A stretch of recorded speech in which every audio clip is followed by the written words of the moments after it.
meus amigos, muito bom dia. Está começando mais uma edição do Fenômeno A Vez do Povo, aqui pela sua TV Mar, canal 25, na NET, das organizações Arnon de Mello. Muito obrigado mesmo pelo grande carinho da sua audiência, da sua parceria, da sua companhia. Vamos juntinhos, eu e você e eu, até o meio-dia, com as notícias quentíssimas que aconteceram durante o final de semana, durante esta manhã, ou a qualquer momento viram manchetes aqui no Fenômeno A Vez do Povo. Hoje, segunda-feira, dia 24 de agosto de 2015.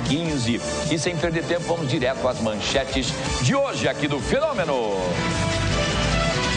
Famílias que vivem no antigo prédio do INSS no centro estão ameaçadas de despejo.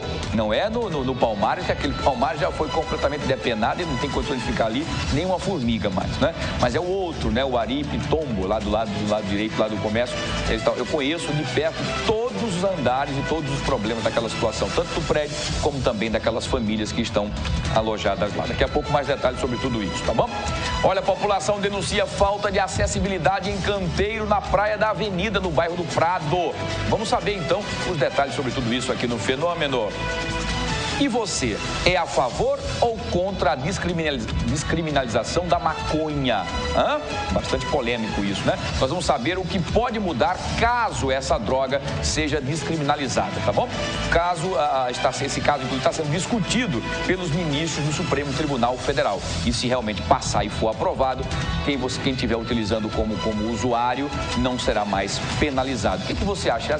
Com isso, acabaria essa celeuma toda ou abririam as portas para que a maconha ficasse cada vez mais comum em todos os lugares? Uma discussão e ao vivo nós vamos debater esse assunto, tá bom? Nós vamos ver ainda imagens de um assalto que aconteceu no último final de semana a uma sorveteria aqui na Avenida Amélia Rosa. Nós temos com exclusividade imagens do circuito interno de TV da sorveteria que mostra o momento em que os bandidos chegam num Fiat Uno e acabam atacando as pessoas que estavam ali e roubando seus pertences. Daqui a pouco mais detalhes aqui com exclusividade no Fenômeno A Vez do Povo. Olha, aqui em nossos estúdios nós vamos conversar com um grande amigo, o deputado federal Max Beltrão, e com ele vamos tratar dos projetos, também do que acontece em Brasília, toda a movimentação com um grande, inteligente, competente amigo, Max Beltrão, que já está aqui nas nossas belíssimas e confortáveis instalações da TV Mar, daqui a pouquinho ao vivo comigo, batendo um papo muito interessante, mostrando toda a sua dinâmica e seus projetos de Brasília para aqui o estado de Alagoas de uma forma em geral, tá bom? Com essas manchetes e muito mais, o Fenômeno A Vez do Povo está no ar.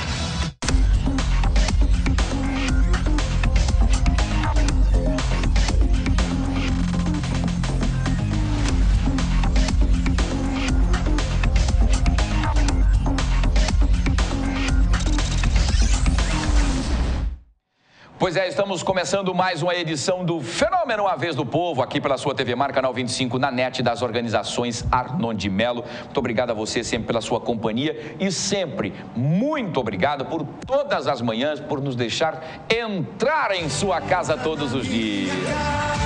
Muito obrigado. Muito obrigado mesmo pelo grande carinho dessa sua companhia. Vamos juntinhos, eu e você e eu, até o meio-dia com as notícias quentíssimas aqui do Fenômeno A Vez do Povo. E olha, você continua tendo essa interação fantástica aqui com a nossa equipe, com a nossa produção, com o nosso programa, ligando para o nosso zap, né? O nosso WhatsApp das meninas superpoderosas, Patrícia Barros, Laira Santa Rosa e Porlane Santos, comandadas pelo grande Vônei Malta. É fácil, você entra em contato agora, a qualquer momento você pode mandar mensagens, elas vão conversar com vocês e vocês podem mandar imagens, fotos, pautar aí algum problema que tenha no seu bairro, na sua casa, na sua rua, enfim, onde você estiver. 9807,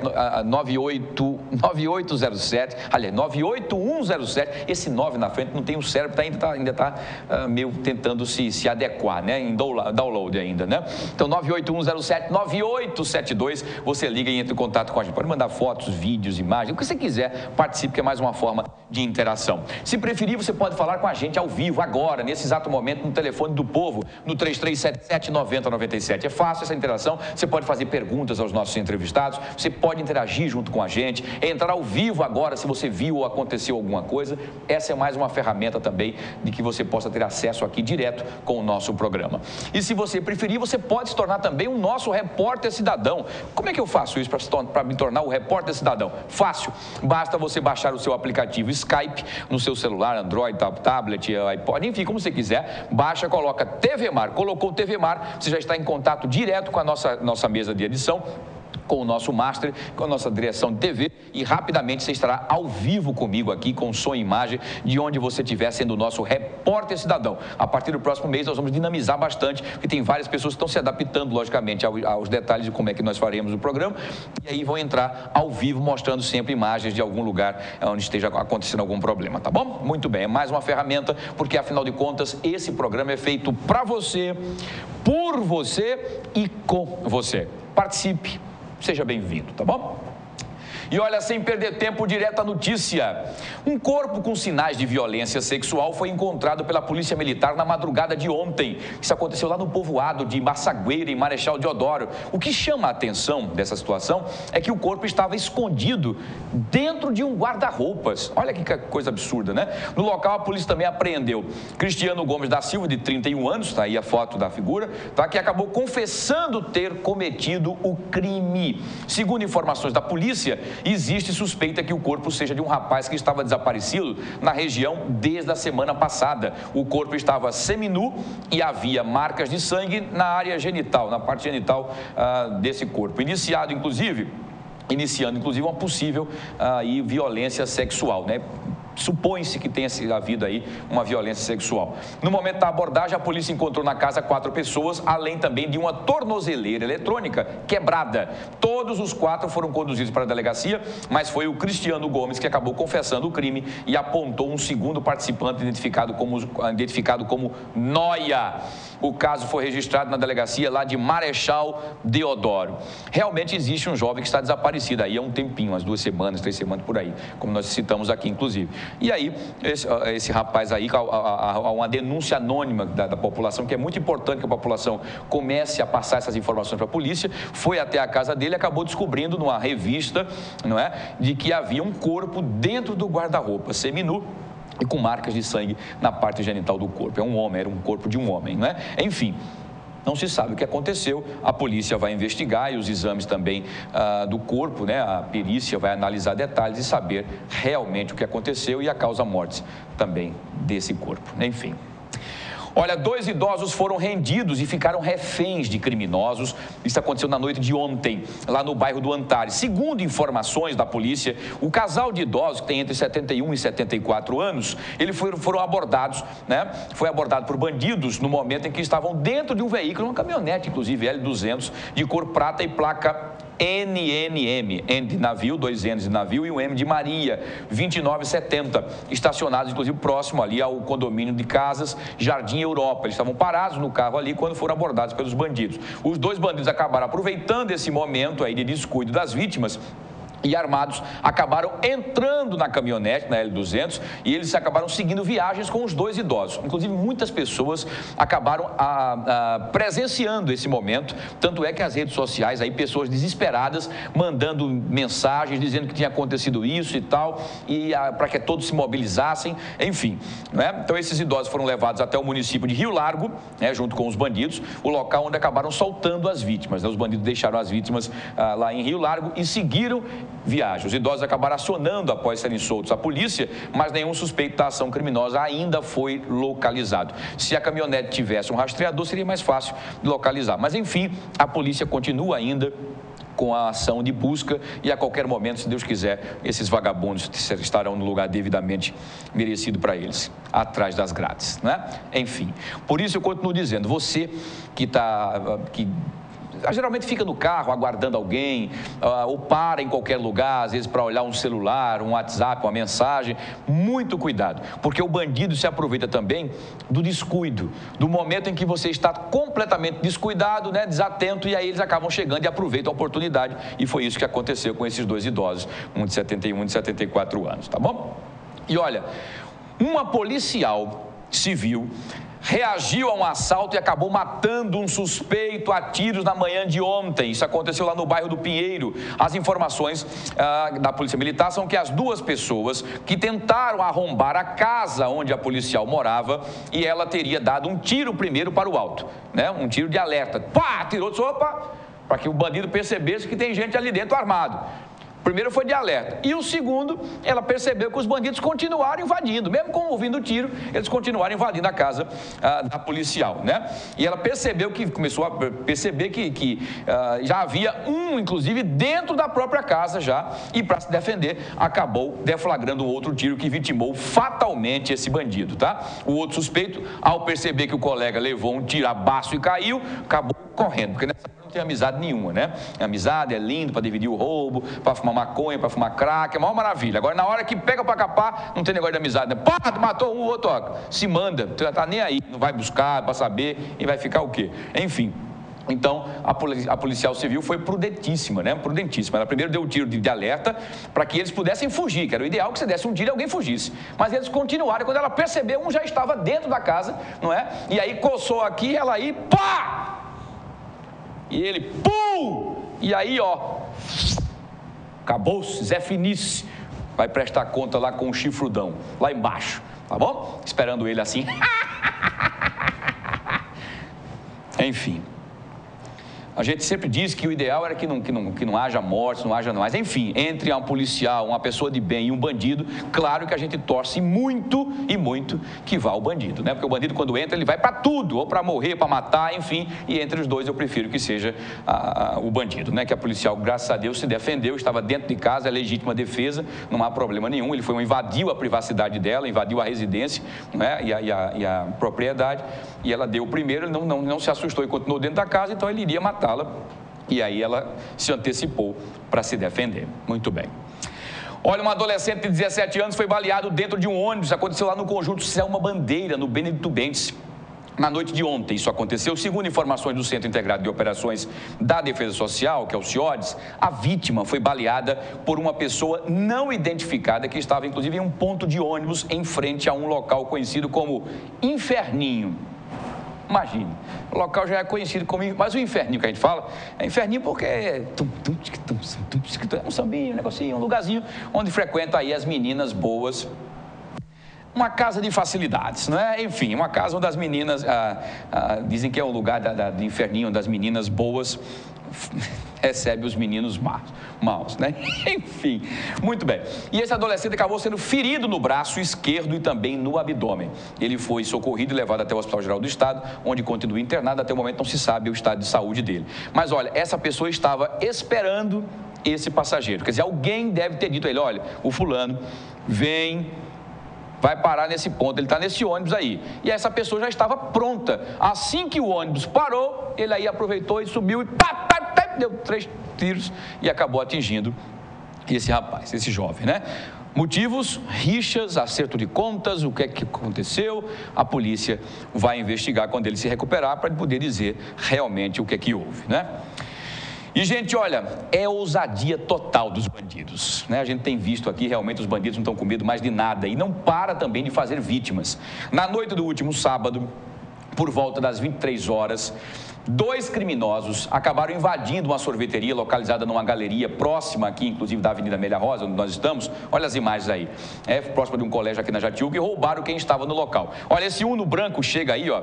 As pessoas não percebem, tudo tranquilo, eles descem e agora elas percebem que é um assalto. Tentam correr, mas eles já avisam, ó. Ó lá, eles avisam, ó, estamos armados, calma. Começa a ter o relógio de uma pessoa que não dá para ver do lado esquerdo. Ele pede que aquele outro rapaz venha mais para perto, que não saia dali. Tá vendo, ó? Ele começa a aglutinar as pessoas. Esse senhor aí diz, calma, rapaz, nós estamos tranquilos. Manda a mulher vir para perto de todo mundo.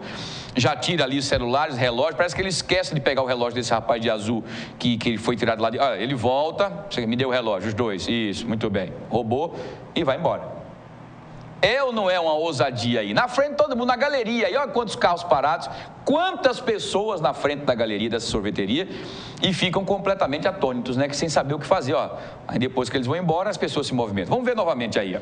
É rápido, os criminosos chegam no estabelecimento nesse Fiat Uno branco, ó, que vai encostar agora, tá? E vão abordando as vítimas na calçada. Ele já entra ali, ó.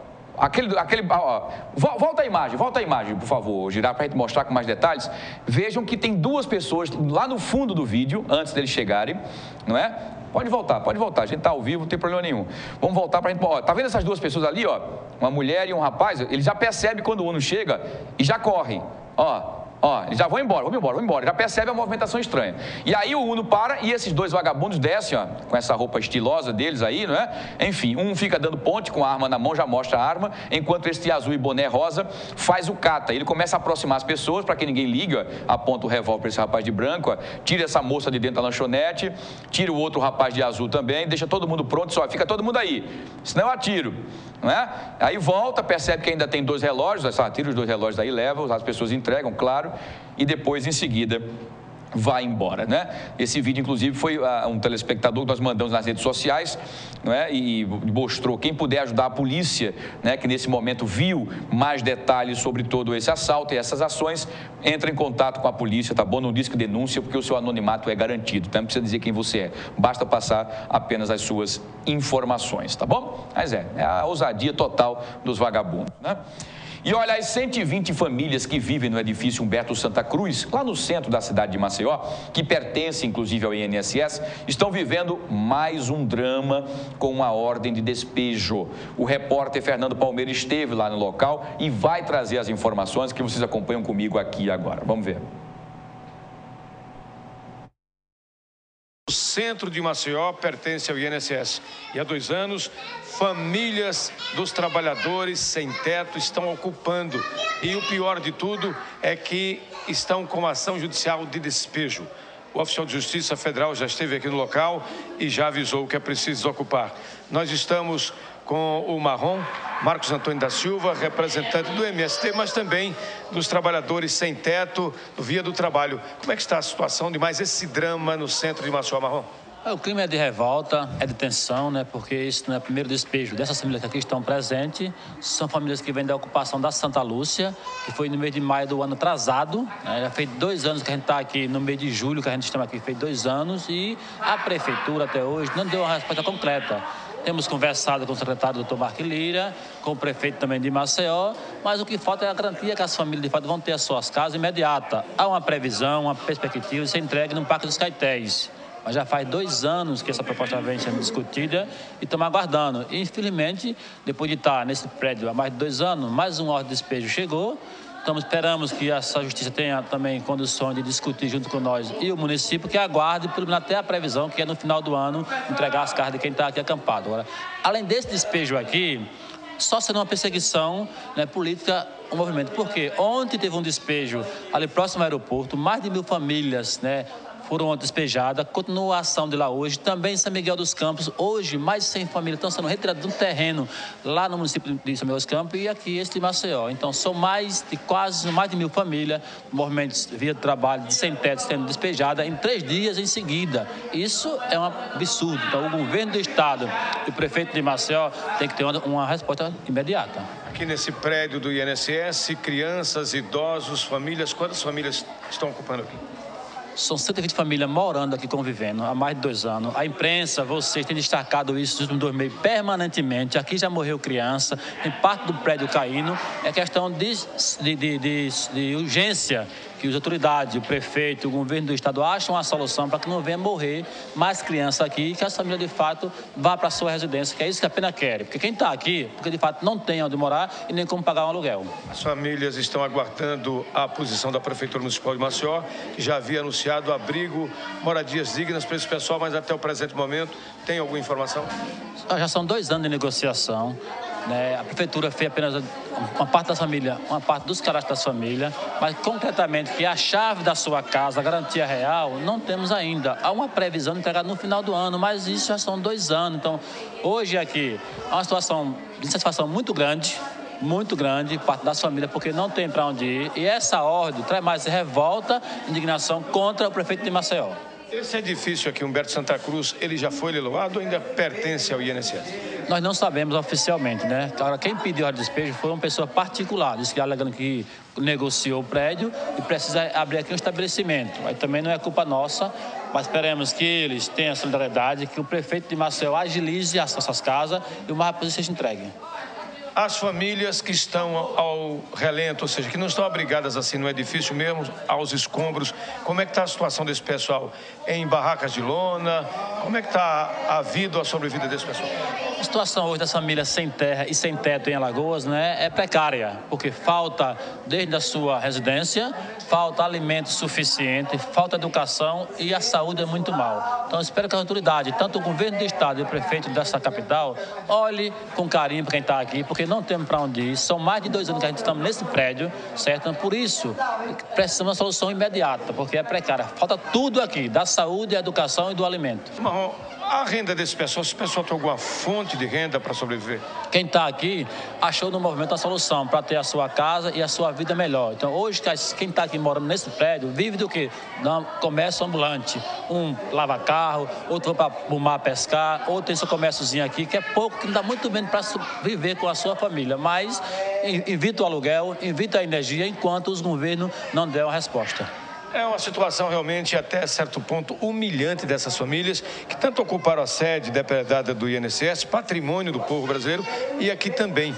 Esse povo, no subemprego, está à mercê da sorte. É preciso uma posição, tanto da Prefeitura Municipal de Maceió, através do seu serviço, sua Secretaria de Ação Social, soma de esforços com o governo do Estado, que tem sempre feito parcerias, e também o governo federal, que, independentemente de crises, tem que resolver esse problema. Afinal de contas, já estamos há 2 anos registrando esse fato aqui em nossa capital. Aqui, no Humberto Santa Cruz, esse prédio abandonado do INSS, com as imagens do Valdemir Soares. Fernando Palmeira para a TV Maracanã 25, da organização Arnon de Melo, na NET. Pois é, olha, isso é um problema social, não é só esse momento aí, não. Você tem ideia, o déficit habitacional aqui, só em Maceió, dá em torno de 30 mil pessoas que precisam de um teto. E é muito complicado, como é que o poder público vai poder dar casa para todo mundo? Eu sei que é um direito constitucional, é importante, é interessante, mas como fazer? Qual área vai ser construída? Que verba será destinada? Tem toda uma dinâmica aí. Então a gente entende o Marrom, que todo mundo já conhece, que está sempre nesses movimentos aí dos sem-tetos, mas infelizmente é uma situação complicada. O que eu acho que precisa ser feito também, e já disse isso, inclusive até o próprio Marrom, que dentro dessa movimentação de pessoas que realmente não têm teto, tem os aproveitadores. Tem um monte de gente ali que tem casa, tem 2, 3 casas, tem vilinhas, aí vão para esses locais, fica lá instalado para ganhar uma casa e depois comercializar ou ficar fazendo de conta que não tem casa. Pode observar, e isso é importante, que se faça um cadastro mesmo, com CPF, com tudo direitinho, dessas pessoas com muita lupa, porque tem muita gente que bota o filho. Vocês viram que naquela época, lá na Santa Lúcia, quando saíram, então aquele despejo foi até violento com os policiais, retirando daquele terreno que era um terreno privado, né? E o Marrom estava, inclusive, lá, que foi aquela celeuma toda, enfim, e essas pessoas da Santa Lúcia acabaram descendo e se instalaram no edifício Palmares e também no Aripitomba, estão aí. Essas pessoas que estão instaladas no Aripitomba, pelo que eu conversei com algumas pessoas na época com eles lá, dizem que já há, inclusive, uma indicação de que eles irão receber as suas casas, tá, do município. Não se sabe ainda como, enfim, mas vão receber. Fizeram um cadastro para saber quem é, do Estado, da Prefeitura. Vamos aguardar, tá? Mas é um déficit terrível habitacional, a questão social. E aí tem gente que se aproveita. Tem gente que às vezes está no local lá e você vê o cara parando com um carro novinho, para o carro e começa a marcar um território para dizer que ali ele está sem teto. Como é que você está sem teto e tem um carro? Porque no dia que eu estiver sem teto, não estiver sem condições de nada, a primeira coisa que eu faço é vender o carro. Vender um carro e comprar uma casinha que for uma barraca para eu poder ficar dentro, porque o carro para mim é luxo, numa situação que você estiver apertado, né? Aí na entrevista a pessoa diz assim, não é para mim não, eu já tenho, é para minha filha. Gente, aí é demais também, né? Isso aí é um caso para se dar a casa quando a pessoa não tem condições nenhuma, está no limite da linha da pobreza ali.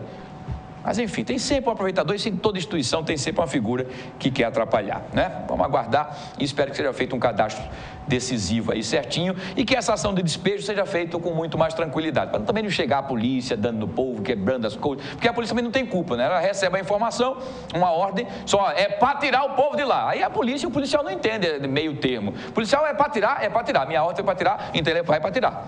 Né? O BOP é uma polícia que foi treinada, não é para bater papo, conversar nela, quando vai para resolver. Então é preciso primeiro que vá assistentes sociais, converse com essas famílias, consigam num diálogo entender a situação, explicar a situação e a partir daí dizer como aconteceu com a colônia dos pescadores lá na favela de Jaraguá, ali, né, na Vila dos Pescadores, onde vai ser um centro pesqueiro. Foram anos e anos aquela luta judicial e depois com muita conversa, com a ação geral, para que não haja nenhum incidente, como não houve, né? A saída foi pacífica, porque já havia um local onde eles poderiam ser recambiados, alguns que se excederam, que se alocaram lá depois do cadastro, tiveram seus aluguéis sociais pagos, certinho, todo mundo saiu tranquilo, sem nenhum problema. Chateado, porque derrubaram a casa e tal, enfim, mas foi resolvido pacificamente, sem nenhum problema. Vamos torcer que tudo isso aconteça de forma mais pacífica possível e que eles consigam suas casinhas. Os que precisam de verdade, os vigaristas que se infiltram, esses não. Esses continuem aí pintando o certo ou vão trabalhar para conquistar um futuro melhor, se assim vocês queiram, tá bom?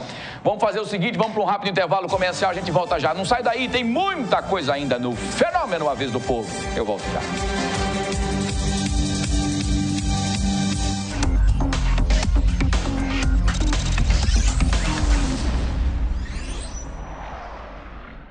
Fazer o bem é oferecer um novo App Vida a você todos os dias. Por isso, a nossa rede de atendimento não para de crescer. São investimentos constantes em infraestrutura e equipamentos de ponta. Tudo para que serviços exclusivos estejam à sua disposição, como monitoramento do tempo de espera e histórico médico eletrônico. Porque você é o maior bem do App Vida.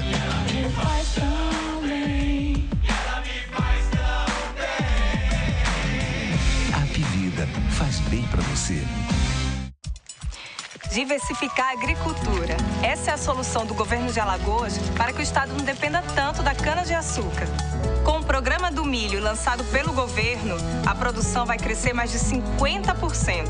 E aproveitando as condições do clima e do solo, Alagoas será um forte produtor de sementes de soja. Com trabalho sério, Alagoas vai vencer o desafio de gerar mais emprego e renda no campo. Governo de Alagoas. Trabalhando sério, a gente chega lá. Consulte o site do Tribunal de Contas de Alagoas. Nele você encontrará informações completas da instituição. Sua participação é uma das formas de exercer a fiscalização dos recursos públicos em nosso estado. Serviços e consultas, notícias, escola de contas. Acesse o site do Tribunal de Contas de Alagoas, www.tce.al.gov.br. A transparência como forma de aproximação com a sociedade.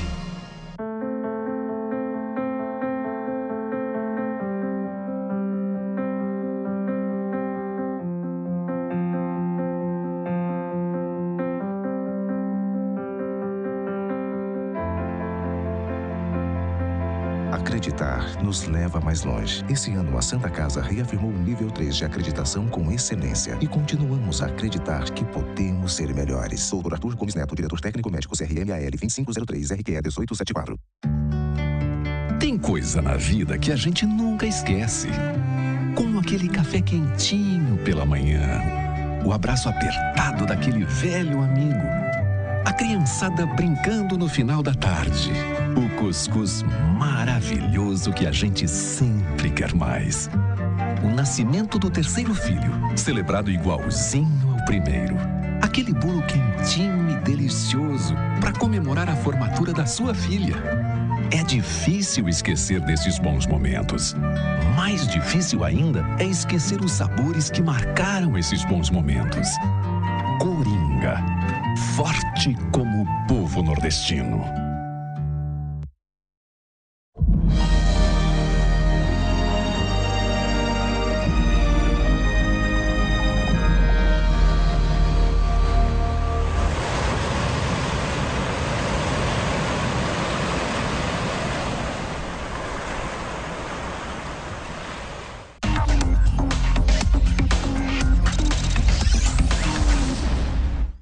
Pois é, estamos de volta com o Fenômeno Uma Vez do Povo, aqui pela sua TV Mar, canal 25, na net das organizações Arnon de Mello. Obrigado a todos pelo grande carinho da audiência. E, gente, ó, eu vou abrir o programa hoje para a gente falar um pouquinho sobre economia, como é que está a sua situação. Está todo mundo louco para saber os detalhes sobre essa crise, né? Onde se pode usar o FGTS, onde não pode. Pois é, o modelo de correção do saldo das contas do Fundo de Garantia do Tempo de Serviço, que é o tradicionalíssimo chamado conhecido FGTS, ele pode mudar. Projeto pronto para votação na Câmara dos Deputados propõe que o dinheiro depositado no fundo tenha uma remuneração maior, igual à da poupança, maior ou igual da poupança. Mas como isso pode, inclusive, impactar a vida do trabalhador? Como é que você pode imaginar? Você imagina, estão discutindo lá fora e tal. Como é que isso chega até mim aqui como trabalhador? Vamos saber, então, no quadro Economia de hoje, com o nosso querido Lucas Sorgato, que está no ar.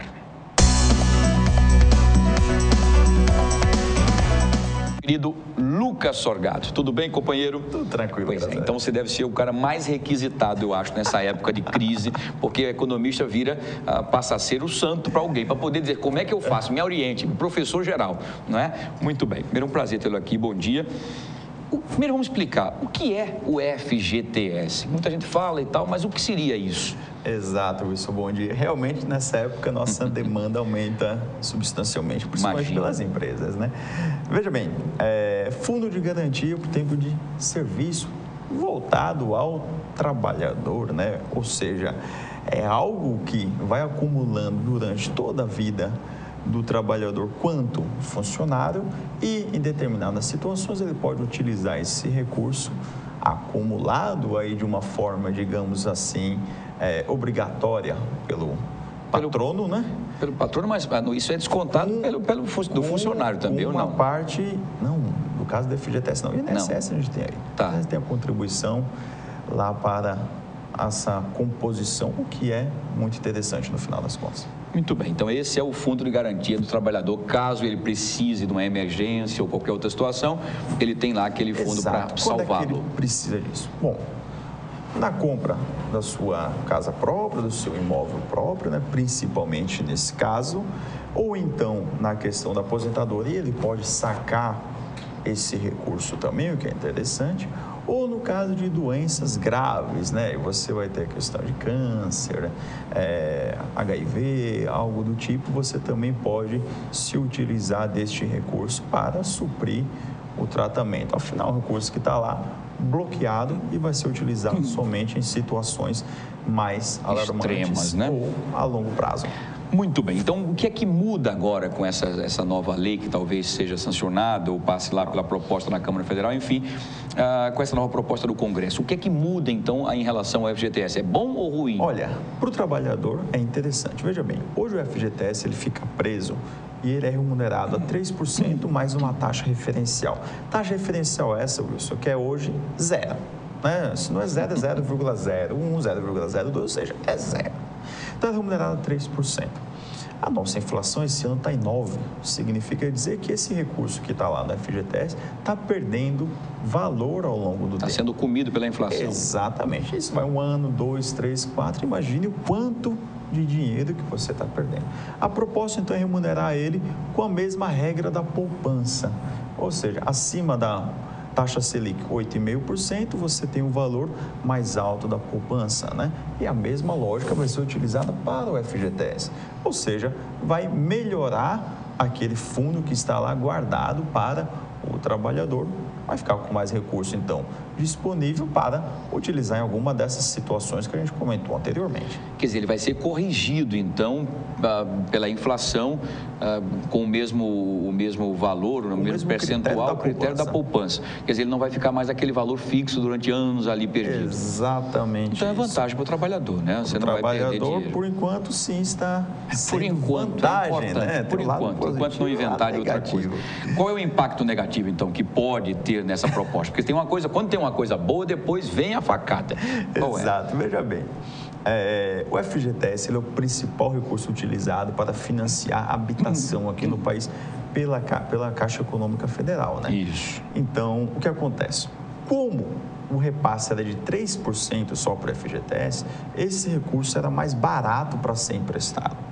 Ele aumentando para 6, 6,5% ou mais, dependendo do que chegar o valor da Selic da poupança, fica mais caro o repasse para o financiamento, ou seja, as parcelas vão ficar mais caras, a taxa de juros para a habitação vai ficar um pouco mais elevada. A Caixa Econômica está prevendo um aumento de até 40% no valor da parcela. Imagine então isso. É uma loucura, então, né? Quer dizer, você está corrigindo pela poupança e praticamente tirando o triplo para que o trabalhador utilize. Você corrigiu por um lado, só que você aumenta a taxa de juros. Mas isso é uma loucura. Por outro, então, assim, essa é a lógica que a Caixa está tentando... E por que não reajusta para 40%, então, o FGTS? Também seria isso, mas seria algo interessante também nessa mas não lógica, faz, né?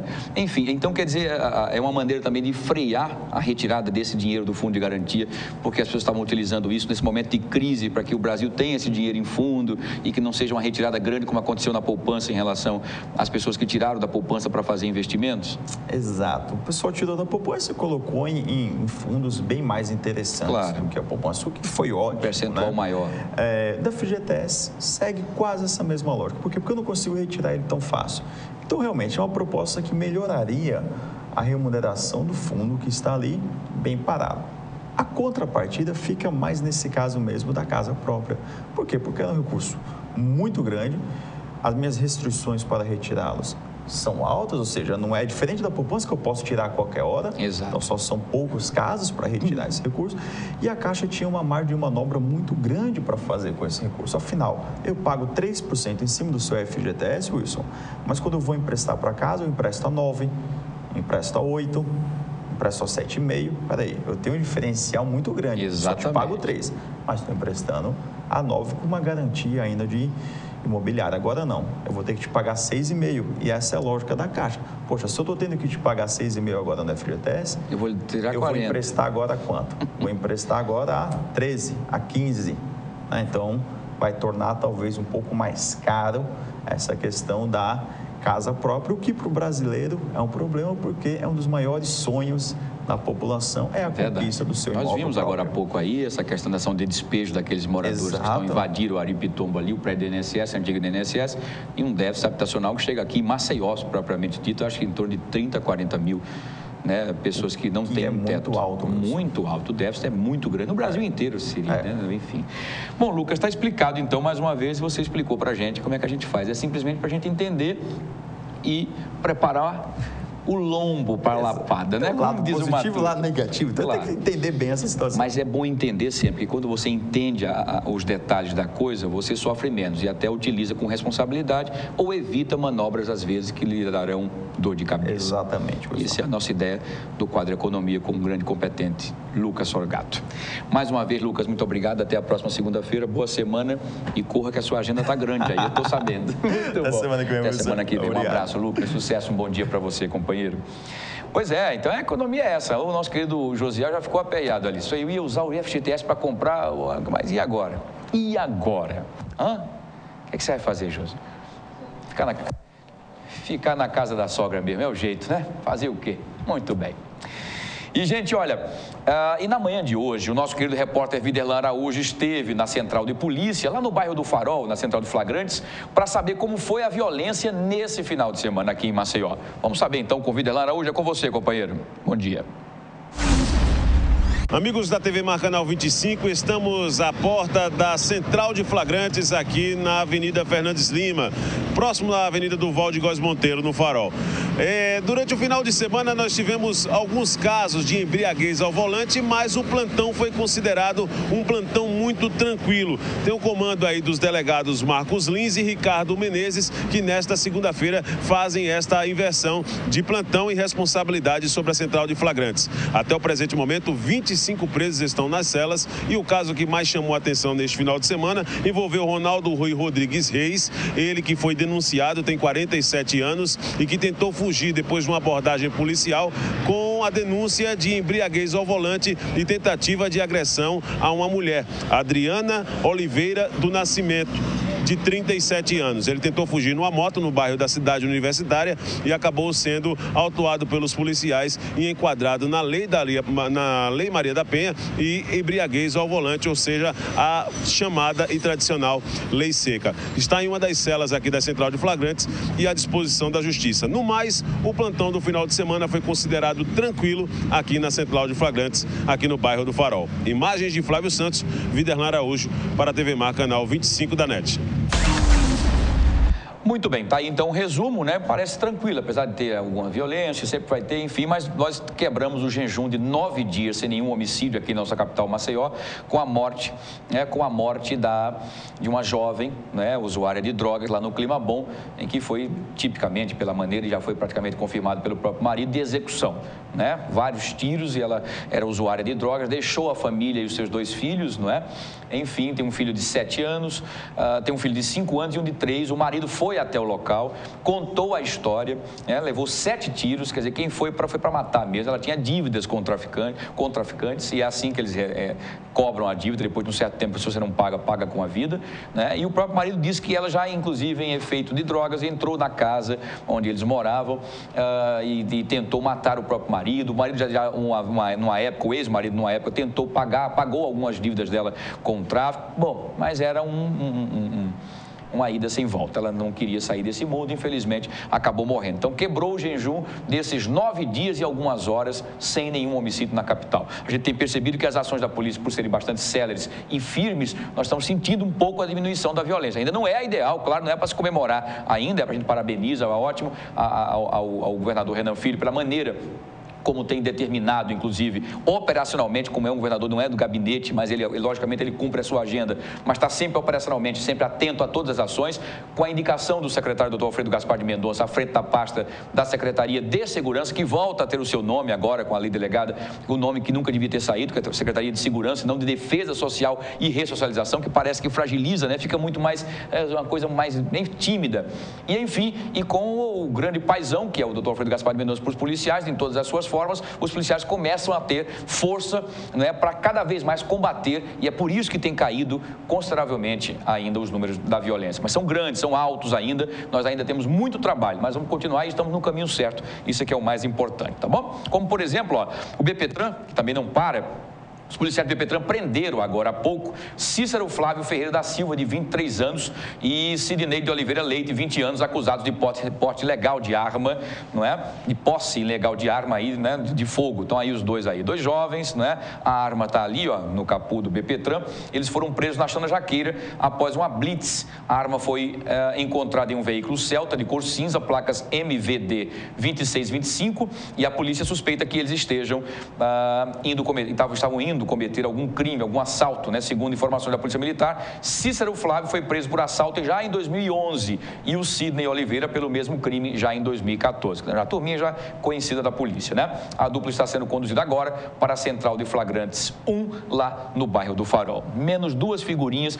Percebam que os assaltos que estão acontecendo são jovens que são usuários de drogas e que utilizam, né, de uma arma, talvez até financiada pelo traficante, para que eles possam assaltar, pagar sua dívida, para que eles continuem utilizando a pedra do demônio, que é a desgraça do mal do século XXI, que é o crack, né? Uma pena mesmo, mas a polícia está sempre antenada, e o BPTran também, né? Fantástico. Como dar os parabéns também ao governador Renan Filho, que mandou, inclusive, um projeto para a Assembleia Legislativa para que o superávit do Detran, né, um valor que pode chegar até muitos milhões, que vai ser direcionado para a pasta da Secretaria de Segurança. Então, fantástica essa ideia também, para que o dinheiro não ficasse lá, não pudesse ser investido em muita coisa, né, porque é um dinheiro direcionado, mas que fosse agora, através de lei, aprovado, se Deus quiser, pelos deputados, para a Secretaria de Segurança, e a partir daí sejam feitos mais estudos, enfim, mais qualidade, mais estrutura e infraestrutura também para a segurança pública. Parabéns, então, pela excelente iniciativa. E olha, quando o Renan Filho terá o apoio de todo o governo para ajudar a retirar Alagoas dos índices sociais negativos? Ou apenas a segurança pública tem resultados para mostrar? Vamos saber, então, na coluna No Ponto com Odilon Rios. Acompanhe.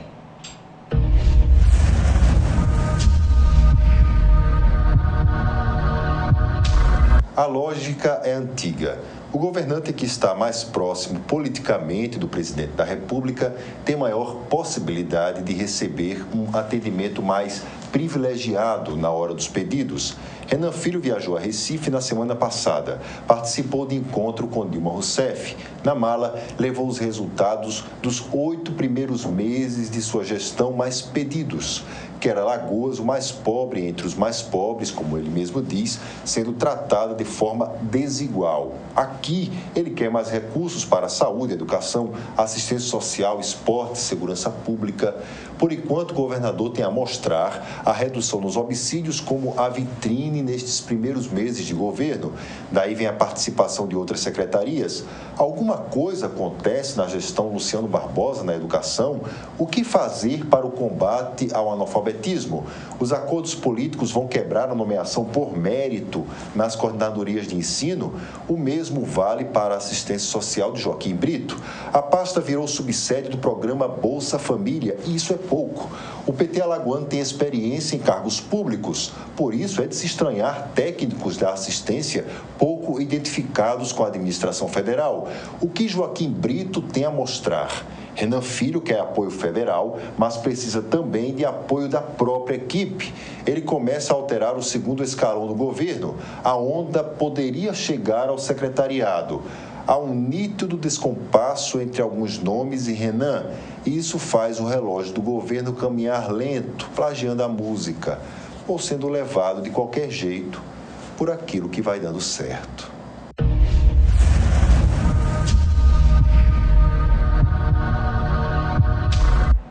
Esse Odilon Rios sempre no ponto. E ele deu uma puxada de orelha importante também, que todos os secretários, que não seja só o doutor Alfredo Gaspar de Mendonça, que claro, está dando aí com muito dinamismo, né, e dando resultados, mas que os outros secretários também comecem a cumprir o plano de governo, inclusive, do governador Renan Filho, e que comecem, se tiverem dificuldades, que se reúnam também com o governador, expliquem as dificuldades e tentem fazer o seu trabalho. Não pode estar esperando que caia do céu. É um momento de crise, mas é um momento também que não se pode perder o diálogo. Vejam que o tempo inteiro o doutor Alfredo Gaspar, estou falando do Alfredo Gaspar de Mendonça, porque nós estamos tendo números aí fantásticos, por exemplo, 9 dias, né, elogiadíssimo até pelo ministro Sérgio Cardoso, inclusive dizendo que seria até um modelo para ser exportado, né, nesses 9 dias à capital, que é bastante violenta, sem nenhum homicídio. Então, o doutor Alfredo, sempre que precisa de qualquer situação, ele recorre ao governador e explica, olha, governador, eu não estou conseguindo resolver esse problema aqui porque a dificuldade é essa.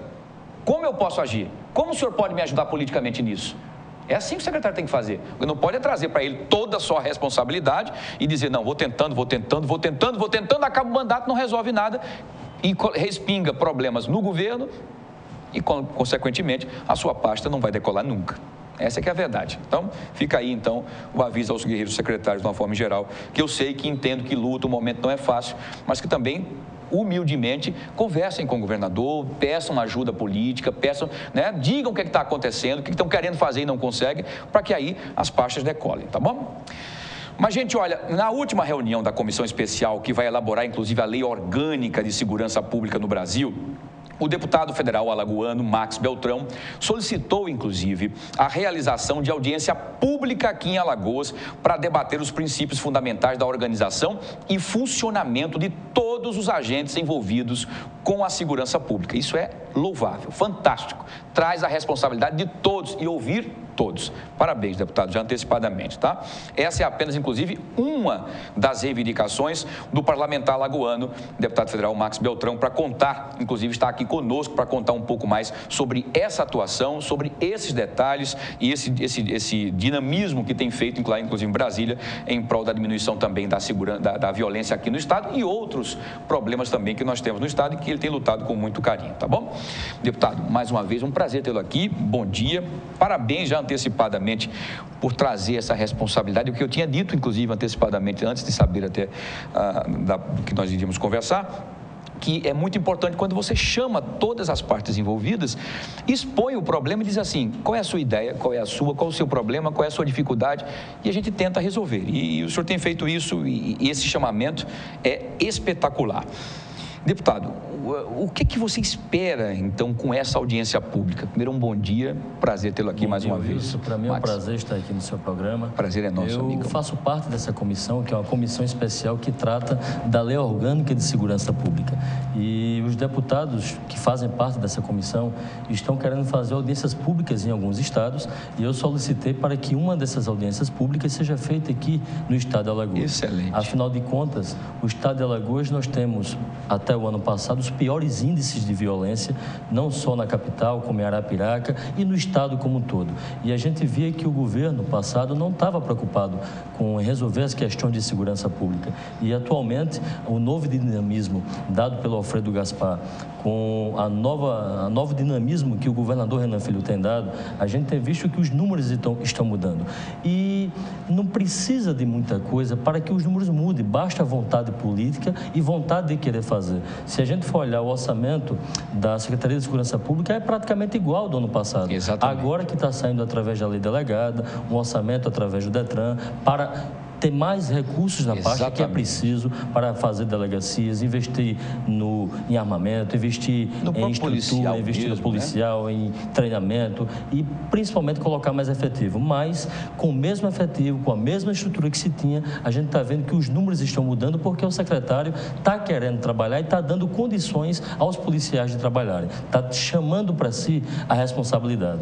E nesse momento que estamos lá em Brasília tratando da lei orgânica de segurança pública que vai colocar no papel tudo que trata da segurança pública, seja da Polícia Federal, da Polícia Civil, da Militar, do Corpo de Bombeiros, dos agentes penitenciários, dos guardas municipais, dos agentes de trânsito. Então, como ela trata de todos esses temas, eu achei justo pedir para que a gente viesse trazer essa discussão aqui para Alagoas, para que cada ente envolvido com a segurança possa se manifestar e, quem sabe, as ideias tratadas na audiência pública aqui de Alagoas, a gente possa colocar de forma efetiva na lei nacional para que sirva para todo o país e principalmente aqui para o nosso estado. Maravilha. Então essa é a ideia. Maravilha, deputado. Parabéns pela iniciativa de trazer todos os interessados, né, envolvidos no aparelho de segurança pública, né, todos, sem exceção, você não esqueceu nenhum aí, inclusive colocando os agentes de trânsito que também fazem parte disso e precisam também, deve ter muitas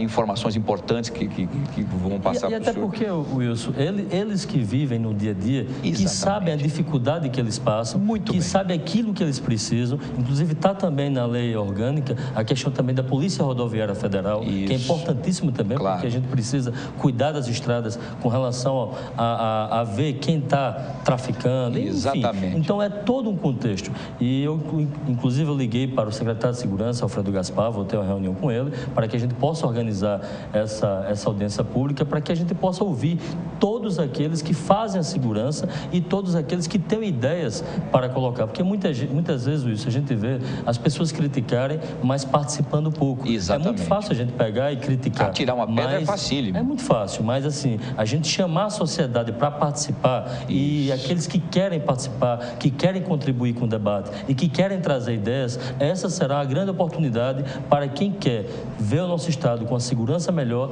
trazer para essa discussão e a gente discutir a nível de Brasil, a nível do país, uma lei que possa beneficiar toda a segurança pública nacional. Fantástico. Enfim, chegou no tempo certo mesmo. É preciso que se traga responsabilidade e o senhor está trazendo para si, né, como sendo um grande representante, trazendo essa discussão com todos que possam debater e humildemente dizendo que todos que venham somar, porque é muito fácil, mas não passa nenhuma informação construtiva. É verdade. Não é? Porque atirar é muito fácil, pega uma pedra e joga, mas tente reconstruir a janela, o vidro, é muito difícil. É verdade. Né? Se todos pudessem contribuir, isso, eu sou daqueles que gostam de escutar as pessoas. Isso é ótimo. Eu gosto de conversar, eu gosto de andar, eu visito os municípios, eu visito as associações, eu converso com o povo, porque muitas vezes a gente conversando, a gente traz ideias. Exatamente. Nesse final de semana mesmo, para você ter ideia, eu conversando com um cidadão lá no município de Maravilha e ele dizendo, olha, deputado, a minha mãe tem 82 anos e eu tive dificuldade para levar ela na Caixa Econômica, porque aqui não tem, para ela fazer o exame de prova de vida para continuar recebendo a aposentadoria. E dali já me veio a luz. Acendeu uma luz. Nossa, se eu puder fazer um projeto de lei que faça com que essas pessoas que têm dificuldade de locomoção não tenham que ir na agência para fazer a prova de vida, e sim a agência ir até a casa desse cidadão. Que tem muito então, mais estrutura. É conversando que a gente tem luz, tem ideia. Então, eu já tive essa ideia, já mandei para a Câmara, já estou preparando um projeto de lei nesse sentido. Então, é dessa forma, dialogando, que a gente pode construir uma sociedade melhor. Muito bem. E ouvindo os representantes, ouvindo as pessoas que vivem o sofrimento de ir e vir, da segurança, da infraestrutura, enfim. Então, é muito importante. Acho que ouvir é a melhor coisa do mundo. Parabéns, deputado. Nesse primeiro semestre, Max, quais os projetos que já foram apresentados? Olha, foram vários projetos. Eu tenho feito um trabalho, Wilson, lá na Câmara, em duas vertentes. Uma, legislar, que é uma função do Parlamento, de estar nas comissões, debater os assuntos de interesse do Estado e do país e também de fazer leis que possam se tornar realidade. Eu tive o prazer de apresentar 6 projetos de leis em área da educação, de saúde, também para deficientes físicos, e espero que esses projetos de lei sejam aprovados. Claro que um projeto de lei, ele nasce hoje e ele, ao ser finalizado, dura aí 5, 6, 7, 8 anos. Mas eu sou daqueles que sou brigão nesse sentido. Eu fico futucando em cima e espero que meus projetos possam ser aprovados. Eu também fiz emendas à Constituição, principalmente na questão do aposentado, para fazer com que eles tenham os seus direitos garantidos. E, além disso, eu tenho feito também, Júnior, muita parceria com os ministérios, ou seja, eu visito os ministérios semanalmente e eu chego no ministério numa semana cobrando alguma ação que algum prefeito me trouxe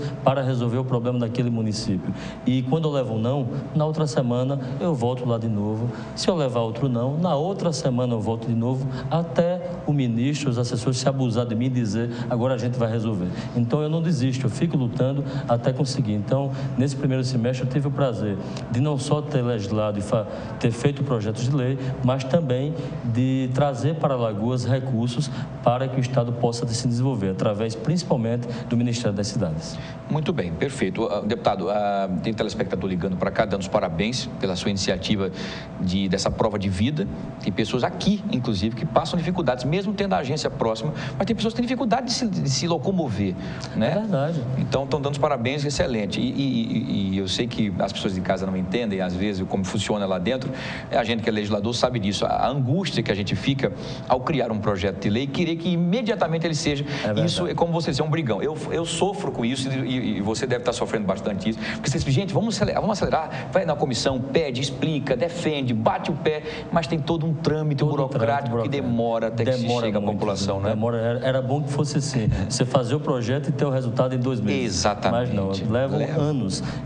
Eu cheguei agora lá em Brasília e a gente chegou a votar, eu tive a oportunidade de votar leis que foram feitas há 12 anos atrás. É um absurdo. Então é um absurdo, demora muito, o processo, a burocracia é muito grande e isso, de certa forma, né? Desestimula, né? Dá uma angústia, mas assim... Não desestimula porque você, como você disse, é brigão, a gente não vai perder nunca essa vontade de fazer. É verdade. Mas fica como se a gente estivesse atirando a pedra num rio, né? Essa lei mesmo que eu falei agora, que eu já estou preparando ela para dar entrada na casa, que foi de uma ideia que surgiu nesse final de semana, e eu fui pesquisar, eu passei ontem, eu fui pesquisar, e tem muitos municípios em Alagoas que não tem caixa econômica, exatamente, que não tem agência do INSS. É isso que os telespectadores estão dizendo. Tem que ir para outra cidade. Pronto, isso aí os telespectadores estão parabenizando por isso. E quantos idosos, Júnior, não podem nem se locomover, que mal podem sair de uma cama. Uma cama que não tem carro, não tem dinheiro para pagar um táxi. Não tem gente para ajudar, para levar, então é complicado. Então, a gente tem que fazer com que as coisas mudem. Quem tem que ser beneficiado é o povo. E os funcionários públicos têm que ser empregados do povo e não donos da razão. Perfeitíssimo, concordo com você em gênero, número e grau. Mas receba o carinho, então, das pessoas que estão torcendo. Obrigado. Então, é só para explicar, porque às vezes você vê o deputado Marcos Beltrão nessa luta, lançar o projeto. Mas cadê? Ele disse que ia lançar. E não depende demora. A ideia foi dele, está lançada. Depois isso passa para as comissões, depois das comissões volta para o plenário para ser discutido. Se tiver alguma emenda, um recurso, volta de novo. Depois tem que ir para o Senado. Se tiver algum colega da Câmara de Deputados, às vezes, que não dê notoriedade para que ele cresça, aí pede vistas, pede para voltar, diz que não concorda com algo. Enfim. Só explicando porque as pessoas, para não ficarem pensando... Já vai ser amanhã. Já é amanhã. Mas, assim, a ideia já é fantástica. Quer dizer, o pontapé inicial foi dado, como ele disse, no momento em que ele esteve nas comunidades, ouviu e rapidamente já colocou em prática. Agora vamos torcer que a coisa seja mais célere. Recebo o carinho dos nossos telespectadores, sempre fico muito feliz pela audiência, e é importante ter um representante que seja reconhecido e acarinhado pelos telespectadores. Falando em projeto, deputado, o senhor lançou nas redes sociais uma campanha, inclusive, pedindo, isso é legal, mais uma forma de interação, pedindo que a sociedade sugira projetos que deseja que seja criado e analisado? Como é que funciona isso? Veja bem, Júnior, eu resolvi fazer isso. Eu já dei entrada lá na casa em 16 projetos de lei. Dos 16, 6 eu já tive a autorização da casa de iniciar, ou seja, foi assinado já com o número e já está iniciando. 10 está sendo analisado ainda pela comissão que trata disso. E tem outros 2 que eu vou dar entrada essa semana, um deles é esse a qual eu acabei de falar. E a gente vai fazendo com que esses projetos continuem, sejam aprovados, que tenha todo um trâmite legal para que ele possa ser aprovado. E eu fico muito contente, Júnior, em poder estar contribuindo com a sociedade dessa maneira. E espero que tenha celeridade, mas é muito difícil. Muito bem. Vamos falar daqui a pouquinho sobre a questão da maioridade penal, que é um assunto bastante polêmico, né? E qual foi a opinião defendida pelo senhor? Porque é muito polêmico e muito delicado, porque primeiro a sociedade quer que resolva a situação, porque são os menores que estão nas ruas assaltando, então vamos prender e tal. Mas eu também defendi isso no começo, que era a favor e tal. Depois eu repensei em vários detalhes, por conta do nosso sistema penitenciário que não ressocializa ninguém. Então, na verdade, eu estou colocando crianças no presídio para que façam uma faculdade e saiam pior para nos atacar. Quer dizer, essa é a minha opinião. O que o senhor acha, deputado? Eu respeito a sua opinião, Júnior, e respeito a opinião de todos aqueles que tenham opiniões diversas e diferentes da minha. Eu já pensei também como você pensa, Júnior, como o senhor pensa, mas eu penso um pouco diferente. Tanto é que no projeto da redução da menoridade penal, ele prevê a criação de presídios socioeducativos e que esses presos que tenham essa idade cumpram pena no regime separado do atual que nós temos hoje. É verdade que hoje os presídios são a escola do crime, que não era para ser. Exatamente. Era para ser presídios socioeducativos para que a pessoa lá se ressocializasse e pudesse voltar para a sociedade.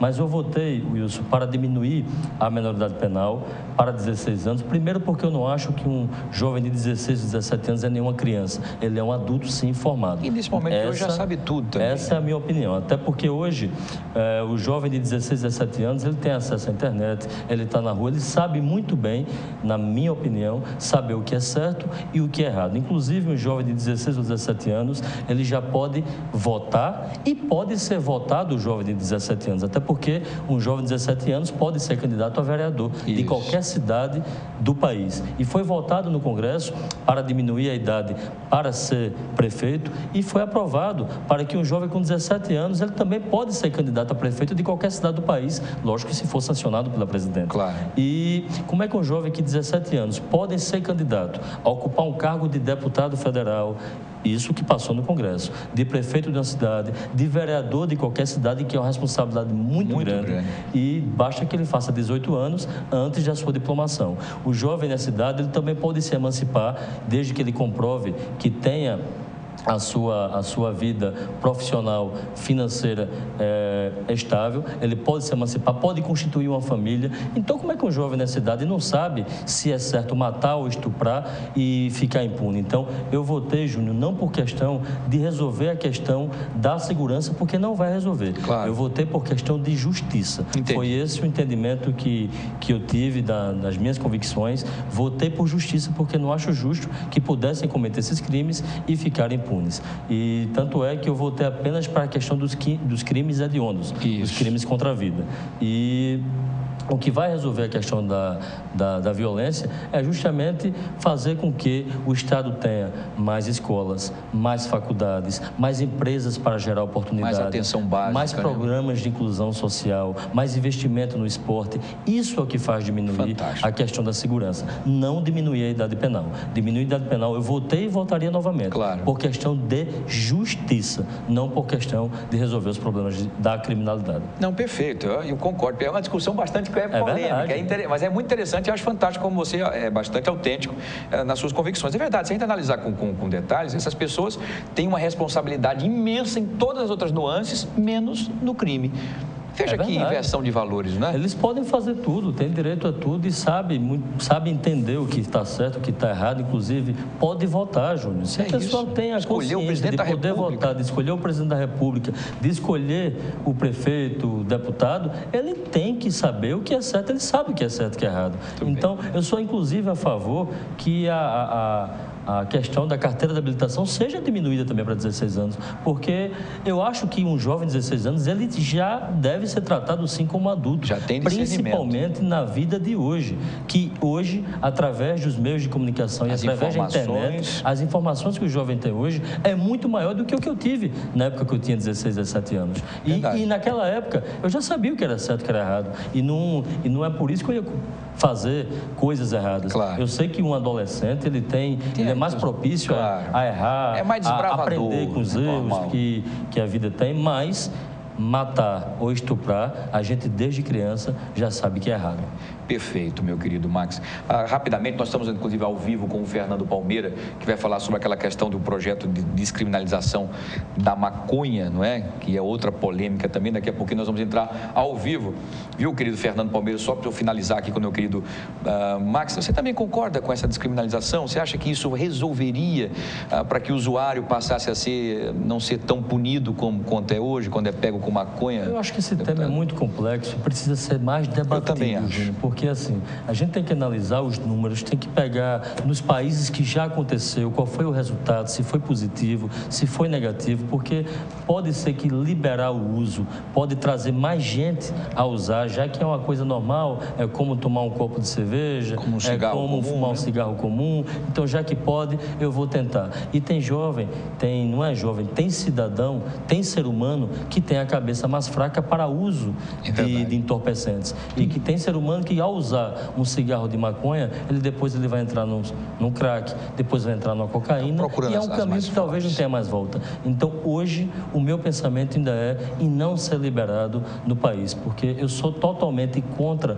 o uso de droga, eu não concordo com o uso de droga, não consigo, tem minhas convicções, aprovar o uso de droga, seja ela de qualquer natureza. Então, eu não gostaria, hoje eu votaria totalmente contra, mas é um assunto que precisa ser mais discutido, é preciso ter mais pesquisas, é preciso ter mais debates sobre esse tema para que possa o país tomar uma decisão, para que a gente tenha amanhã um país, na minha opinião, sem a droga, eu acho que seria um país muito mais feliz.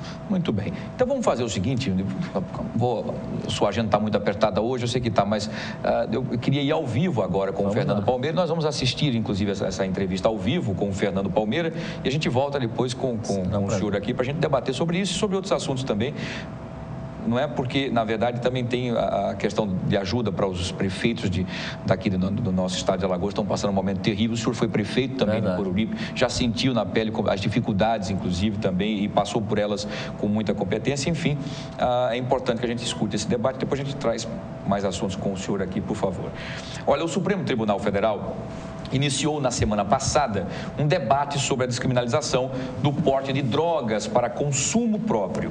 A pauta foi levada à corte pela Defensoria Pública do Estado de São Paulo, que alega que o porte de drogas não pode ser considerado crime por não prejudicar terceiros. Mas o que essa mudança implicaria?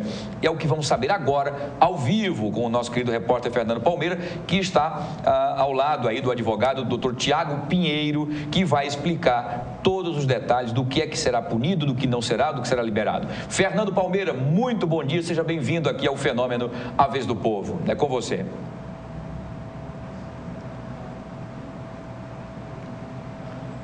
Bom dia, Wilson. Um abraço para você, A Vez do Povo. Temas polêmicos de interesse de todos.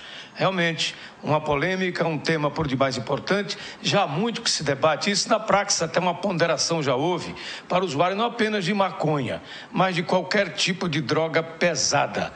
O Supremo Tribunal Federal já tem um passo na direção de aprovar para o usuário, o dependente químico que precisa ser compreendido, ser entendido, ser tratado, não tratado como criminoso. E aí já temos esse primeiro passo no Supremo Tribunal Federal, quando o ministro Gilmar Mendes, como relator desse processo, que foi ensejado por um habeas corpus, por um dependente usuário de maconha. Mas isso não diz respeito apenas a esse caso em particular, mas a descriminalização de uma maneira geral para qualquer portador de uma certa quantidade de maconha, do êxtase, da cocaína, do crack, enfim, todas essas drogas que, infelizmente, trazem a dependência química, que é um grave problema. Edson Fachin viu a polêmica dentro do Supremo, tem seu ponto de vista, pediu vistas do processo e nós estamos aí caminhando. Mas, sob a ótica da advocacia, um especialista está aqui, doutor Tiago Bonfim, ele que é Tiago Pinheiro, que é criminalista, presidente da Associação dos Advogados Criminalistas de Alagoas, nos traz o seu parecer, o que é que entende diante dessa polêmica lá no Supremo Tribunal Federal. Bom dia, Wilson, bom dia aos seus ouvintes. É um tema bastante controvertido, Fernando, porque droga não é fácil. Hoje em dia, a maioria dos crimes é cometido por influência ou em decorrência da droga e trabalhar ou se falar em descriminalização gera toda uma repercussão. O STF, na quarta-feira, com o retorno do pedido de vistas do ministro Fachin, pode, de uma vez por todas, dizer que o usuário, aquele que consome a droga para uso exclusivamente pessoal, poderá deixar de ser criminoso, tratado como bandido. Porque o direito penal, ele não é o caminho necessário, isso é um dos argumentos para tratar de dependência química. E aí a medicina, os tratamentos ambulatoriais seria, sim, o caminho para esse tipo de situação. O outro ponto também levantado pelo Supremo Tribunal Federal é, teoricamente, voltado para o direito penal, no seguinte aspecto: para ter um crime, eu preciso violar um bem jurídico de alguém, o patrimônio, a liberdade, a vida de outro. Quando eu uso a droga e somente me lesiono com as nocividades decorrentes do uso de droga, eu não estaria aí violando o bem jurídico de ninguém, somente o meu. Então, ao consumir a droga, eu não estaria praticando assim um crime. E o STF deve sim considerar inconstitucional o artigo atual que existe da Lei 11.343, que não aplica a pena privativa de liberdade, que não prende o usuário atualmente, mas aplica uma pena. E quais são essas penas? Uma advertência, a obrigação de frequentar um programa voltado à droga e também a prestação de serviço à comunidade. Hoje o usuário, ele é condenado.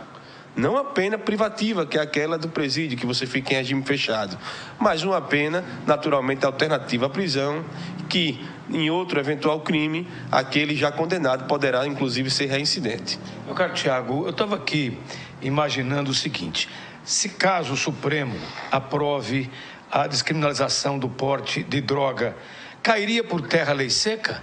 Porque a lei seca, também nessa mesma linha de raciocínio, não estaria o usuário do álcool trazendo nenhum problema, pelo menos enquanto o acidente não aconteça. E aí, droga que é mais pesada, a liberdade. Quando se anuncia, inclusive, já exame em saliva para saber se o indivíduo, além de estar usando álcool, outra droga poderia ser detectada, e aí as mesmas penalidades, as mesmas atuações para aqueles que estão sob a égide da lei seca, que também foi uma decisão do próprio Supremo Tribunal Federal. Nesse caso, se o Supremo Tribunal Federal entender que não há crime em usar e consumir a droga pessoalmente, ela se restringe ao uso pessoal. O objeto do crime de trânsito em dirigir, por exemplo, sob efeito de álcool ou droga, é o objeto da paz pública, da segurança de outros pedestres ou mesmo do motorista. De modo que esse consumo pessoal, contanto que não dirija e não vá assim causar nenhum mal a outros membros da coletividade, ele estará assim sem cometer nenhum crime. Quando ele dirige, e o objeto daquele que dirige sob efeito de droga é o objeto da segurança dos outros. Então, uma vez descriminalizado o uso de drogas, obviamente não vai permitir que ele conduza veículo automotor, porque aí estaria colocando em risco a segurança do trânsito em si e da coletividade. Porte de droga para uso próprio do dependente químico, o Supremo poderá dizer que não há crime. Mas, atualmente, as penalidades existem como penas alternativas. Perfeito. Antes de 2006, o usuário poderia ser condenado à pena privativa de liberdade. Ou seja, ele poderia ser preso simplesmente por ser um consumidor e não um traficante. Depois de 2006, permaneceu o crime. Entretanto, aquele usuário não poderá mais ser preso. A pena dele é essa alternativa à prisão, que é a prestação de serviço à comunidade, a obrigatoriedade de frequentar um programa voltado para o tema, ou mesmo a advertência. Se constitui uma pena. Alternativa à prisão, obviamente. E o que o STF pode declarar é que o simples consumo ou semeio e cultivo da droga, para fim exclusivo de usar ele somente com mais ninguém, poderá, inclusive, não gerar nenhum tipo de repercussão penal. Ou seja, não há mais crime a partir desse entendimento do relator Gilmar Mendes. Caso o Supremo acompanhe Gilmar Mendes, a vara para se discutir certos temas como esse não seria mais vara criminal e sim vara civil. Exatamente, e aí deixaria de ser crime e qualquer repercussão moral ou material se discutiria numa vara civil, não criminal. E é importante dizer que o direito penal deve cuidar de bens ou de agressões a bens jurídicos valiosos na sociedade. O direito penal deve ser usado como uma última razão, quando nenhum âmbito outro servir para intimidar ou mesmo contornar uma situação, vem o direito penal com a mão forte do Estado e intervém e muitas vezes aplica a pena de prisão. Nesse caso, o consumo pessoal, volto a dizer, não viola bem jurídico de ninguém, apenas daquele usuário. Com relação ao volume da droga que está ali sendo portada pelo dependente químico, essa quantidade tem que ter um mínimo, um quantum, para que se caracterize crime ou não. É importante, Fernando, que o STF se debruce sobre esse tema específico, porque a lei de drogas ela é bem vaga, bem vazia. Ela não diz a quantidade exata para se considerar usuário ou traficante. Ela diz o seguinte: a natureza da droga, a quantidade, mas não diz exatamente qual quantidade. A reincidência do réu, aspectos, circunstâncias daquele momento, como, por exemplo, uma balança de precisão, uma arma. Esse entendimento é muito subjetivo e perigoso. Vai depender do que o juiz entende. Se naquele caso concreto se trata de traficância ou de um mero usuário. Mas a lei e o STF pode, na quarta-feira, definir ao menos a quantidade mínima para não ficar nessa discricionariedade, a depender de um delegado ou de um juiz. Dizer, olha só, a partir de 100 gramas, 200 gramas é tráfico ou não. Claro que isso é muito subjetivo também, mas a gente fica à mercê das decisões do juiz em relação à traficância ou usuário. Qual a tendência do Supremo, na sua visão hoje, entre o Fachin e o próprio Gilmar Mendes? Outros ministros já deram sinais de que vão acompanhar o relator Gilmar Mendes. Eu acredito que na quarta-feira, até por maioria, não por unanimidade, o Supremo Tribunal Federal vai declarar inconstitucional o artigo 28 e vai, assim, deixar o usuário à vontade para consumir sua droga sem ser importunado pelo Estado. Dependente químico depende da droga para sobreviver e de tratamento. Muitos deles, inclusive, pedem socorro. Como suscitei a questão da lei seca para o álcool, com certeza vai valer a mesma lei para o usuário. Já há hoje uma técnica para ter a caracterização do usuário de droga ao volante. É algo que já está chegando para o Brasil e logo estará paralelo à lei seca para as questões de crime do trânsito, para aqueles que inclusive estão dirigindo sob efeito de qualquer psicotrópico ou o próprio álcool, que também é droga. Estamos à sua disposição, meu caro Wilson Júnior. Qualquer coisa, se quiser perguntar, estamos aqui às suas ordens. Se não, vamos continuar com temas importantes e polêmicos como esse que suscitamos aqui com o nosso grande amigo, nobre advogado Tiago Pinheiro, de onde falamos aqui do seu escritório em Ponta Verde. Fernando Palmeira com as imagens do Valdemir Soares, para você que acompanha a polêmica na Vez do Povo, que segue com o nosso Wilson Júnior. É com você. Muito obrigado, meu querido Fernando Palmeira. Dê um abraço aí no advogado doutor Tiago Pinheiro. Parabéns pelas informações que ele trouxe e a você também pela maneira como conduziu a entrevista, trazendo informações bastante precisas e importantes a serem debatidas aqui para que a sociedade soubesse e nós também aqui, né, ficamos por dentro do assunto. Parabéns, a qualquer momento tem prioridade aí no Ao Vivo conosco. Um abraço, Fernando, e ao doutor Tiago Pinheiro. Bom, então é o que nós tínhamos discutido aqui já praticamente, né, o deputado Max. Fica aquela condição, do álcool. A pessoa que utiliza esse psicotrópico, por exemplo, a maconha, não vai estar no momento de êxtase e talvez causar um acidente. Como saber se ela está? Quer dizer, tem uma série de discussões terríveis, né? Eu acredito que o cidadão, quando está sob efeito de droga, ele não está bem. Claro. Ele não está em condições de dirigir. E é um problema que eu penso até mais além, Wilson. Veja bem, se para combater a corrupção eleitoral, para que maus políticos cheguem ao poder, é punido o político que compra voto e aquele que vendeu o voto. Exatamente. Então, como é que o país que acabar com o uso de drogas se vai punir apenas o traficante, mas o usuário ele vai poder usar da forma que ele quiser e bem entender. Então, nunca vai acabar com o tráfico de drogas. Exatamente. Muito pelo contrário. Eu acho que vai aumentar e muito. Porque tem gente que não faz porque tem medo. Isso. Ou tem gente que faz pouco porque tem medo. E com a liberação, eu acredito que vai ser muito pior, vai trazer muito mais tráfico, muito mais coisas ilícitas e acredito que muito mais criminalidade. Perfeito sua colocação, inclusive fortalecendo o fomentador do crime, que é o traficante. Exatamente. Se existe, por exemplo, a questão de pessoas que fazem, por exemplo, pirataria. Se existe a pirataria, é porque existem as pessoas que compram o produto pirata. Então, se o país quer entrar num país em desenvolvimento, se o país quer crescer, se o país quer se desenvolver para chegar no outro patamar, a gente tem que acabar com tudo que é errado. Tráfico de drogas, pirataria e tudo mais que prejudica o país. Então, eu acho que o usuário de drogas, se ele não tiver nenhum tipo de punição, claro que a punição do usuário, para mim, tem que ser muito menor do que a do traficante. É uma doente, mas se for liberado, vai aumentar mais o tráfico, vai favorecer mais o criminoso. Perfeito. Uma última pergunta, já estouramos aqui, mas como o papo está muito legal, nós estamos vivendo um momento bastante delicado, né, deputado, em relação à economia.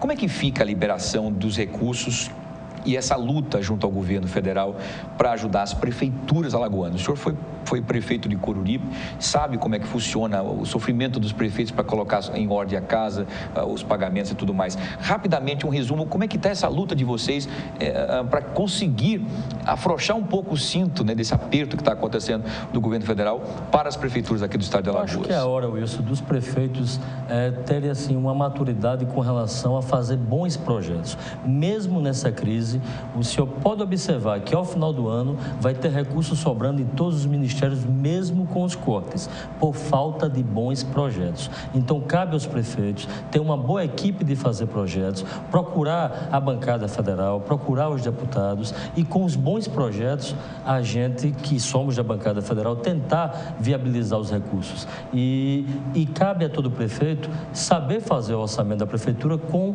maturidade, com responsabilidade, com os pés no chão. Afinal de contas, gerir uma cidade não é gerir qualquer empresa, é gerir uma cidade como um todo. E todo prefeito tem que ter um plano de gestão na crise ou quando for na época das vacas gordas, digamos assim, quando se tem mais recursos.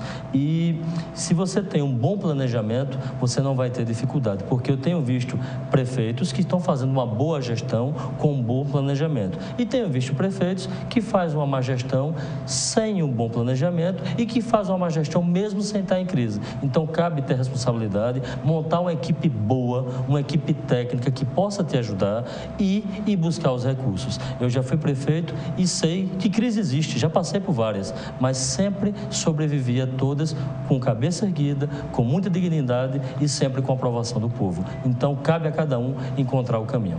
Muito bem, deputado, fantástico. É a prova de...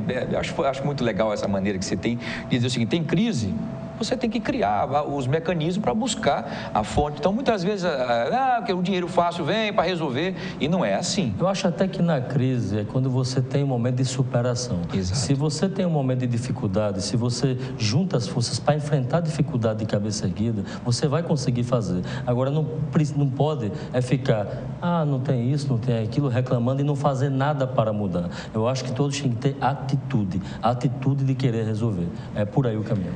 Muito bem.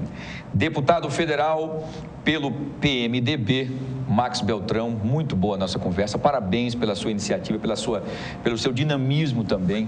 Obrigado. Seja bem-vindo sempre aqui. Esse espaço, como eu já lhe disse da outra vez, está sempre à sua disposição, sempre que você precisar, para trazer boas notícias e informações precisas e importantes para o país e para o nosso estado de Alagoas. Obrigado, Júnior. Estou sempre à disposição. Para mim é um prazer estar aqui no teu programa. Eu já te disse outra vez e vou repetir, eu sou seu fã. Muito obrigado. Gosto muito do seu trabalho, não só como apresentador, mas também que você faz na Câmara de Vereadores de Maceió. Poxa vida, fico muito feliz e lisonjeado. Muito obrigado. E acompanho o seu trabalho. Oba, obrigado. Então, fico feliz. Eu sei que você gostei. Inclusive, eu estava até lhe dizendo fora do ar, você muito simpático no Dia dos Jornalistas, né? Você presenteou o jornalista com a canequinha, com os nomes, muito legal. E eu fiz aqui, né? Até os colegas viram aqui, nós fizemos no ar, mostrei. E ela hoje está no nosso gabinete, está lá na Câmara todos os dias tomando um chazinho, uma aguinha.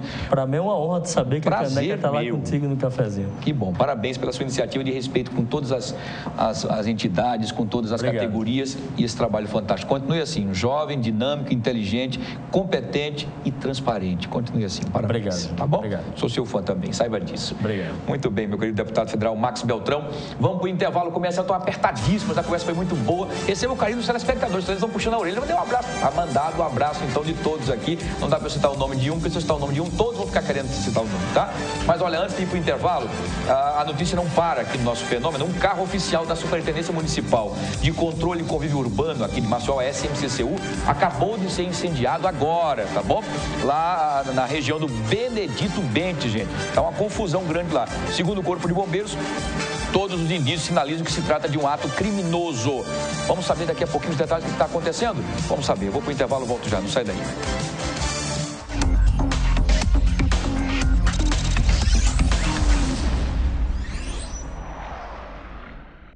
Sabe que a maneira mais eficaz de se resolver um problema é através do diálogo. Falar o que se pensa é muito importante e saber ouvir é fundamental.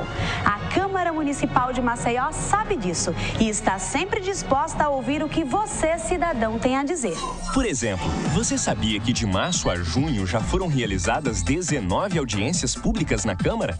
Estes eventos atraíram ao plenário da Casa diversas autoridades, lideranças comunitárias, especialistas em diversos assuntos, além da população em geral. Todos estiveram reunidos para debater assuntos de extrema relevância pelo bem da nossa comunidade. Temas como crianças em situação de rua, a regulamentação das cinquentinhas, a assistência em saúde mental, a homofobia e a situação das grotas de Maceió. Venha com a gente, participe e vamos juntos fazer uma Maceió cada vez melhor. Câmara Municipal de Maceió, a casa de todos os maceioenses. Prazer de estar em minha companhia. A rede de atendimento do Apvida não para de crescer. Além de contar com 3 Apclínicas, Maceió ganhará em breve uma hemodinâmica e novos leitos no Hospital Maceió. Porque você é o maior bem do Apvida.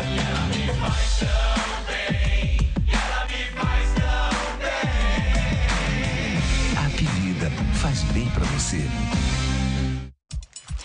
Diversificar a agricultura. Essa é a solução do governo de Alagoas para que o estado não dependa tanto da cana-de-açúcar. Com o programa do milho lançado pelo governo, a produção vai crescer mais de 50%. E aproveitando as condições do clima e do solo, Alagoas será um forte produtor de sementes de soja. Com trabalho sério, Alagoas vai vencer o desafio de gerar mais emprego e renda no campo. Governo de Alagoas. Trabalhando sério, a gente chega lá.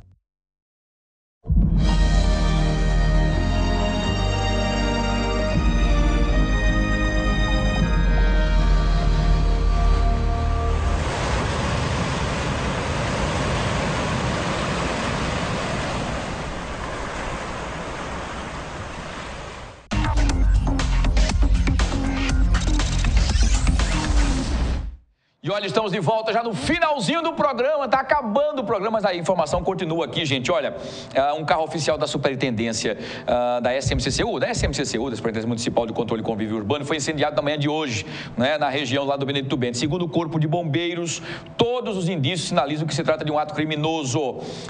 Segundo as primeiras informações, as equipes do órgão estavam fazendo um trabalho, inclusive, de demolição de imóveis irregulares em um terreno do bairro e acabaram deixando um dos veículos estacionados em uma área ali um pouco afastada para que fizesse o trabalho da demolição dessas irregularidades. Pouco Pouco tempo depois, um desconhecido teria se aproximado e acabou ateando fogo no automóvel. O incêndio só foi controlado com a chegada dos bombeiros. Na ação, ninguém ficou ferido e a polícia realiza rondas no local para tentar prender os suspeitos ou o suspeito. Olha aqui, ó, está no Gazeta Web, também você já pode acessar agora, gazetaweb.com, a imagem, inclusive, do carro da SMCCU, já aqui, ó, incendiado. Deixa eu tentar aqui. Deixa eu virar para cá, peraí, calma aqui. Pronto, acho que aqui fica melhor, vou mostrar para vocês. Tá aqui, ó. Aqui tem um reflexo da luz aqui. Viatura da SMCCU incendiada durante a operação em Maceió. Olha aí, o carro totalmente destruído. Quer dizer, um prejuízo terrível para a SMCCU, porque lá as pessoas não aceitaram a fiscalização, não é, da SMCCU demolindo construções irregulares lá na parte alta da cidade, no Benedito Bentes, tá bom? Nós demos a notícia antes de chegar aqui, já passamos para vocês, enfim, tá bom? Tá aqui, ó, na telinha já para vocês. Aqui, viatura da SMCCU incendiada durante a operação de Maceió, tá?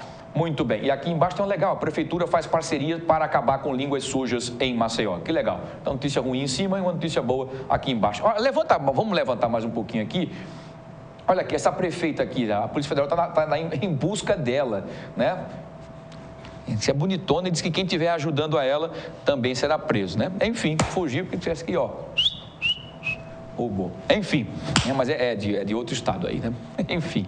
Gente, olha, parece que é do Maranhão, uma cidade lá do Maranhão. Uma cidadezinha lá do Maranhão, não lembro agora o nome. Vamos embora por hoje é só. Acabou hoje. Hoje tá um corre-corre dessa notícia, agora vai ser assim. Aconteceu, vira manchete aqui no Fenômeno Vez do Povo. Eu vou embora por hoje, não vou nem dizer o meu bordão, porque eu já estou estourado, tá bom? Se tiver muitos amigos, eu faço parte deles. Mas se um dia tiver apenas um amigo, pode ter certeza que esse amigo sou eu. Pode contar comigo, eu não abro nem pro trem. Tamo junto sempre. Um abraço, tchau.